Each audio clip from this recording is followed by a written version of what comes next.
Welcome to the deep dive. Great to be here.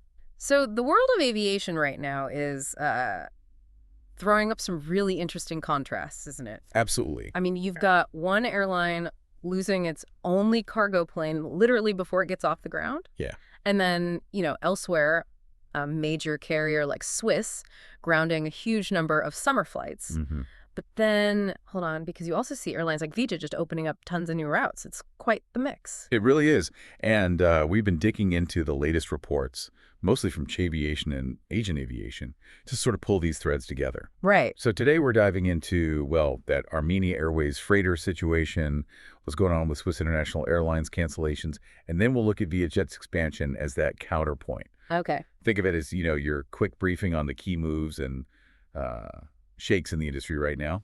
Trying to cut through the noise a bit. Good stuff. Okay, let's start in Armenia then. This Armenia Airways story, it sounds almost like a logistical head scratcher. It kind of is. Their only freighter, a Boeing 737-300F registered EK73750. It's deregistered. Yeah. And the kicker is, it apparently never flew a single kilo of cargo for them. Not one.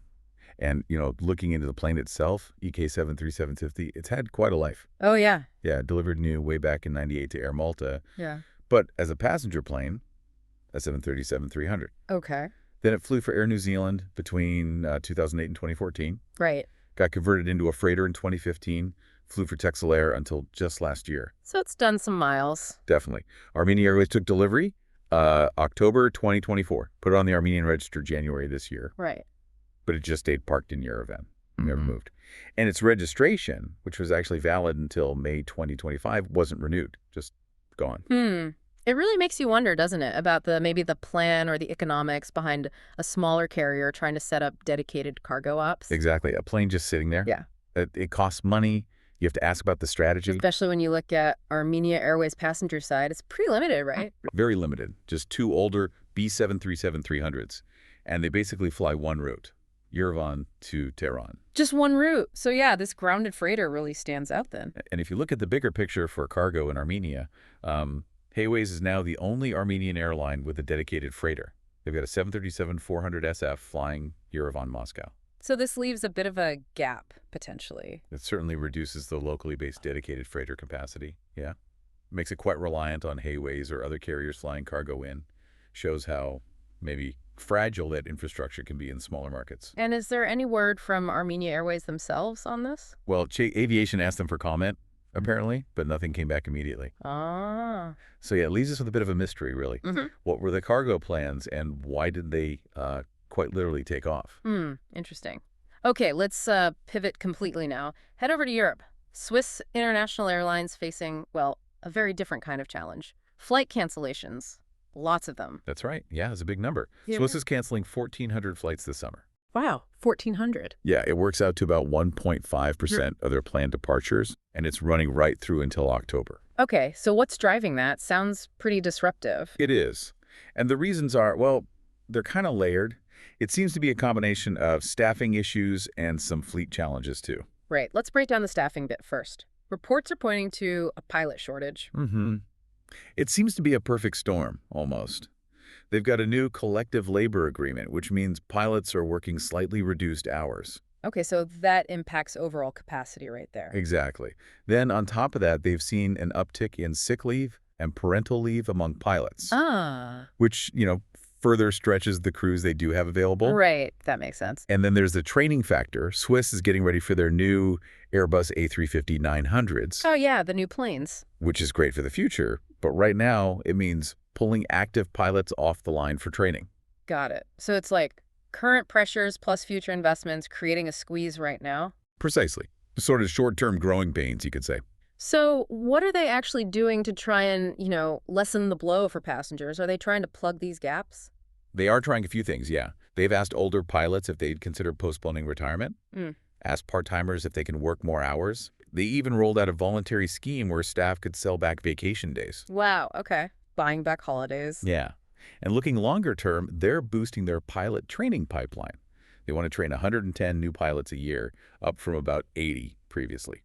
So beefing up the intake, but you mentioned fleet issues too. It's not just pilots. No, it seems not just pilots. The The ongoing saga with the Pratt& Whitney engines on the Airbus A220s is still biting. Ah, those engine issues are still rumbling on then. They are. According to the data, Swiss currently has uh, 2 of the smaller A220-100s and 5 of the bigger A220-300s inactive. 7 planes parked. Yeah.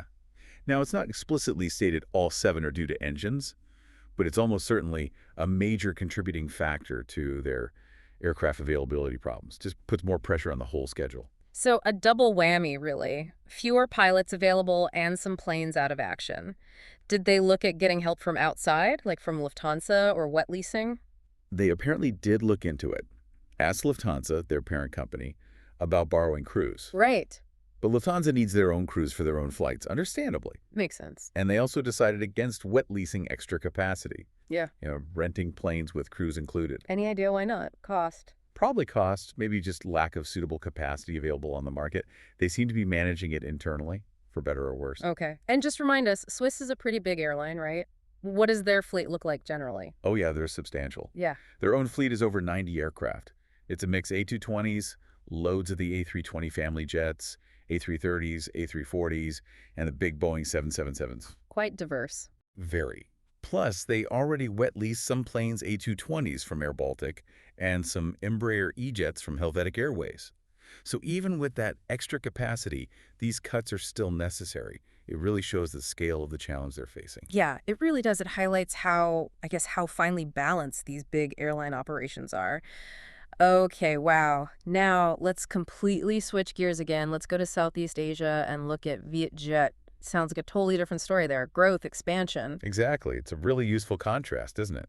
While you've got these struggles elsewhere, VietJet is full steam ahead on expanding its network. Right. They've just announced 2 brand new direct routes, both from Hanoi in Vietnam, flying to Chengdu and Xi'an in China. Okay, new China routes. Is that a big focus for them? It seems to be a major focus right now, yes. Mm-hmm. These aren't just one-offs either. No. No, they're starting in early July 2025, and each route will have 4 round trips every week. Okay, decent frequency. And get this, these are the 7th and 8th new direct routes VietJet has launched between Vietnam and China just in the first half of 2025. Wait, 8 new routes to China in 6 months. 8, yeah. It's quite an expansion drive. Clearly a strategic push. Wow. Where else have they added flights recently in China? Before these latest ones to Chengdu and Xi'an, they had already started 5 others, connecting both Hanoi and Ho Chi Minh City, with big hubs like Beijing and Guangzhou. Okay. And they also added Hanoi to Shanghai back in March and April. So they're really blanketing the key connections. That's significant. What's the thinking behind this big China push, do you reckon? Well, the stated goal is pretty clear. Strengthen the air links, boost tourism and trade between the 2 countries. Right. Makes sense. And, offer better connections not just between Vietnam and China, but using Vietnam as a hub potentially, connecting China onwards to Southeast Asia and maybe beyond. It's about building that network effect. And it's not just China they're expanding into, is it? Are they growing elsewhere too? No, not just China. The reports also mention they've been growing in India, new routes to Hyderabad and Bengaluru. India as well, okay. And also boosting Japan services, flying into Nagoya and Fukuoka. Plus, they're about to start a new service from Phu Quoc, the island in Vietnam, to Singapore. So it's quite a broad international strategy then. It really seems to be. It shows a lot of confidence in the recovery and growth of air travel demand across Asia, I think. So quite the contrast then. We've got Armenia Airways cargo plans stalled before starting, Swiss grappling with major cancellations due to staffing and fleet issues, and then VietJet just adding routes left, right, and center. Yeah, it paints a really vivid picture, doesn't it, of just how varied the landscape is. These stories, though they seem quite separate, they actually really underline how complex airline operations are. Fragile sometimes, affected by everything from regulations, labor deals, technical snags with planes, right through to big strategic growth plans. Yeah, you see all those factors playing out in these examples. And you really see the regional differences too, don't you? Some airlines hitting major roadblocks, others really pushing forward with expansion in their particular markets. It's definitely not a one-size-fits-all industry. Absolutely. And these things have real-world impacts, of course. The Armenia situation could affect cargo flow there. The Swiss cancellations are going to mess up travel plans for thousands of people. Definitely. Well, on the flip side, VietJet's growth could really boost tourism and business connections in Asia.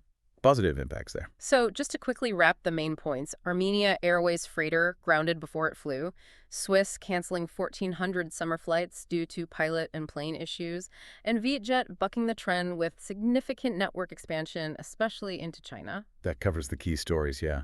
It's a snapshot of a really dynamic moment, I think. It definitely is. Which kind of leads to a final thought, maybe for you listening. Hmm. Given these different stories, the setbacks, the challenges, the big growth plays, what do you think is the biggest underlying force really shaping where air travel and transport are headed in the next few years? That's a great question. Is it, labor relations? Is it the tech in the planes, geopolitics, the economy? Or something else Yeah, entirely. yeah. What's the main driver going to be? Definitely something to chew on.